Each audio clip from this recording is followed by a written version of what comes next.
Ce projet de loi organique met en œuvre au niveau statutaire les réformes de l'organisation judiciaire engagées dans le cadre du projet de loi ordinaire, notamment sur la fusion des tribunaux d'instance dans les tribunaux de grande instance et sur la création en titre expérimental d'un tribunal criminel départemental. Notre groupe s'oppose à ce projet de loi organique parce qu'il s'oppose fermement à votre projet global de réforme de la justice. Avec ce projet, Madame la Ministre, quel objectif poursuivez-vous ? Vous nous promettez, je vous cite, de construire une justice plus lisible, plus accessible, plus simple et plus efficace. Ces propos relents technocratiques, vous nous les avez martelés pendant des mois. Bien naïf celui qui aurait espéré que vous imaginez tout simplement une justice plus juste, c'est-à-dire une justice mise dans les conditions de dire le droit plus clairement, plus rapidement, et de s'assurer fermement de la mise en œuvre de ces jugements. A priori, il peut s'agir de nuances, en réalité, c'est une différence de nature. Vos objectifs peuvent être atteints avec une approche technique, c'est d'ailleurs ce que vous faites. Ce que je désigne nécessite une approche politique, une approche humaine, une réflexion de fond et des projets d'une stature nettement différente, peut-être plus élevée. La démarche diffère aussi par sa logique, son point de départ met à égalité la vision des spécialistes et les attentes citoyennes. Elle vise ensuite à accorder les unes aux autres et non à imposer les premières, faisant fi du sentiment citoyen.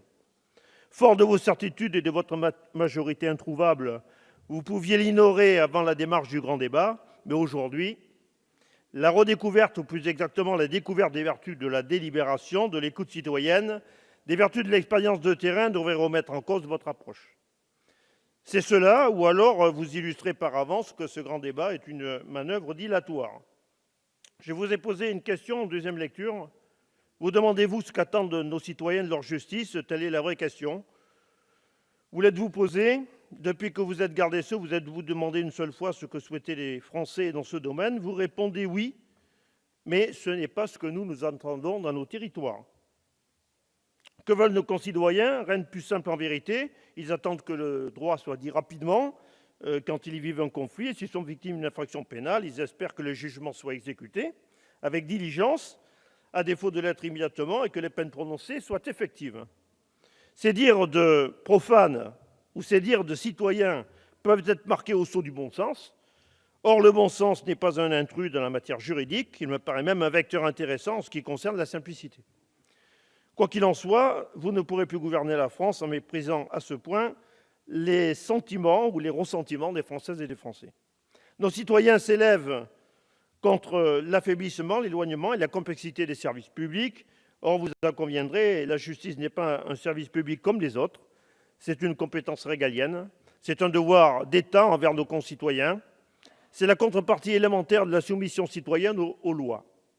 Madame la ministre, votre projet n'est pas en adéquation avec ces attentes. Deux séries d'indices étayent ce constat. D'abord, l'ensemble des professionnels du droit réagissent mal. Quand magistrats, avocats, greffiers, plus discrètement les policiers se prononcent en chœur contre, vous ne pouvez pas invoquer la résistance corporatiste. Si leurs approches divergent, ce qui les unit fondamentalement, c'est leur attachement viscéral à la justice de notre pays. Aussi, quand leur cri est unanime, c'est que les choses ne vont pas dans le bon sens, vous ne pouvez l'ignorer.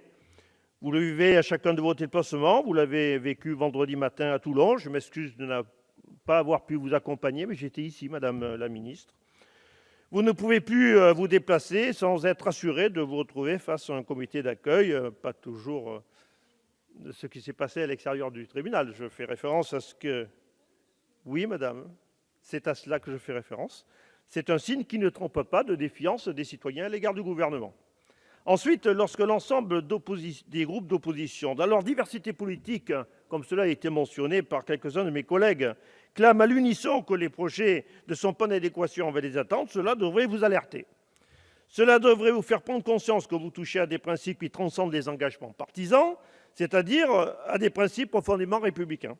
À maintes reprises sur divers sujets, la fiscalité, la mise à l'écart des élus ou des institutions locales, nous avons dit ici, chacun avec nos sensibilités diverses, que vous faisiez fausse route. Sourd à nos avertissements, vous avez plongé le pays dans une crise dont vous ne parvenez pas toujours à le faire sortir.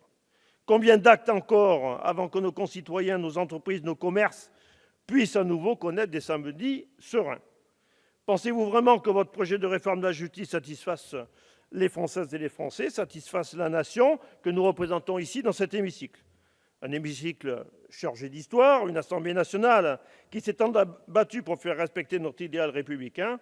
Nous pouvons être fiers d'y siéger, mais nous avons un devoir sans appel, celui de débattre et de dire les choses. Et aujourd'hui, le mien est de vous dire que les Républicains considèrent que votre projet n'est pas bon, est inabouti et ne correspond pas actuellement aux attentes ni des professionnels, ni des Françaises et des Français.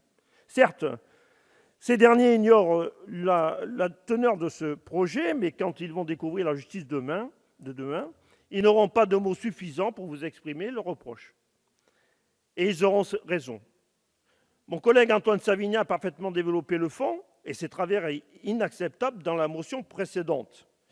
Éloignement du juge, déshumanisation des procédures, justice algorithmique, effacement de la justice de proximité, fusionnement des tribunaux, disparition des jurys populaires pour un certain nombre de crimes, précarisation des droits pour les plus faibles, renoncement à construire le nombre de places de prison qui sont nécessaires et sur lesquelles s'était engagé le candidat Macron, budget insuffisant, même si effectivement il y a des abondements, mais vous savez fort bien que nous sommes partis de très bas et que donc ces abondements ne permettent pas à la justice française de retrouver l'équilibre par rapport aux justices allemandes ou anglaises, par exemple.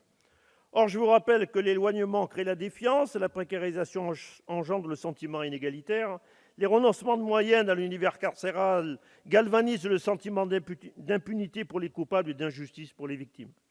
Autant d'ingrédients propices à donner du corps à la défiance généralisée, exprimée tant à travers la crise des Gilets jaunes que dans une innombrable littérature de sciences politiques ou d'études d'opinion.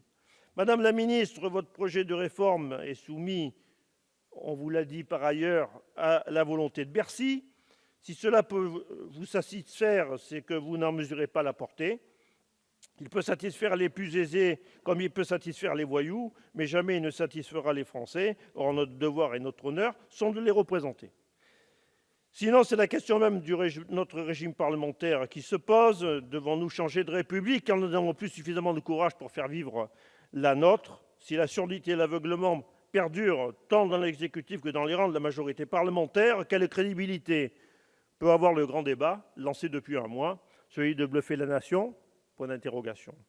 Celui de soulager temporairement les inquiétudes sondagières présidentielles? Deuxième point d'interrogation. Nos collègues du Sénat ont fourni un travail remarquable sur les projets de réforme de la justice. Allez-vous, mes chers collègues de la majorité, balayer d'un vote obtus ce travail qu'ont fait les sénateurs? Ne faites pas preuve de sectarisme, acceptez la main tendue sans arrière-pensée politicienne, vous le devez aux Françaises et aux Français. Vous l'avez fait pour la proposition de loi sur les casseurs sous l'impulsion gouvernementale. Nous avons repris sinon l'intégralité de leurs propositions, du moins une immense majorité d'entre elles. Certains ont d'ailleurs enfin fait montre de la valeur qu'ils accordaient à leurs convictions personnelles parmi vos rangs. Vous pouvez franchir un nouveau pas en démontrant que le sens de votre vote ne dépend pas de l'orientation de la vision gouvernementale. Gagnons du temps, cessez de vous soumettre, votez en votre âme et conscience de représentants du peuple, ce qui est bon pour le pays, plutôt que ce qui sert la tactique parfois brouillonne, souvent floue, presque toujours confuse de l'exécutif. Le président Ferrand vous a rappelé l'indépendance qui est la nôtre, nous, Assemblée nationale. Il a nommé au Conseil constitutionnel la personne de son choix et non celle qui servait les plans politiciens de l'Élysée. Les présents textes constituent une occasion supplémentaire de vous révéler dans le rôle que les institutions vous attribuent, mes chers collègues de la majorité, un rôle que vous avez jusqu'à présent peut-être sous-estimé. Vous êtes le représentant de la nation et non les supplétifs dociles du pouvoir exécutif. Les Français vous regardent et vous jugent, et à travers vous, ils jugent la représentation nationale et son rôle dans l'équilibre des pouvoirs. Je vous appelle à voter cette motion de renvoi en commission et vous remercie de votre écoute attentive.